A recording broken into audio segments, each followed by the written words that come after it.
వెళ్ళొస్తానన్నావు, జంటై ఒకరి పంటై వెళ్ళావు.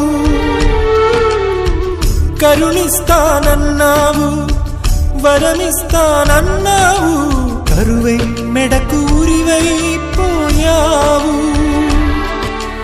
దేవతలోను ద్రోహం ఉందని తేలిపావు, దీపం కూడా దహిస్తుందని తేల్చావు. ఎవరిని నమ్మాలి నన్ను తప్ప, ఎవరిని నిందించాలి నిన్ను తప్ప. నువ్వంటే ప్రాణమని, నీతోనే లోకమని, నీ తోడే లేకుంటే బ్రతికేది ఎందుకని. ఎవరికి చెప్పుకోను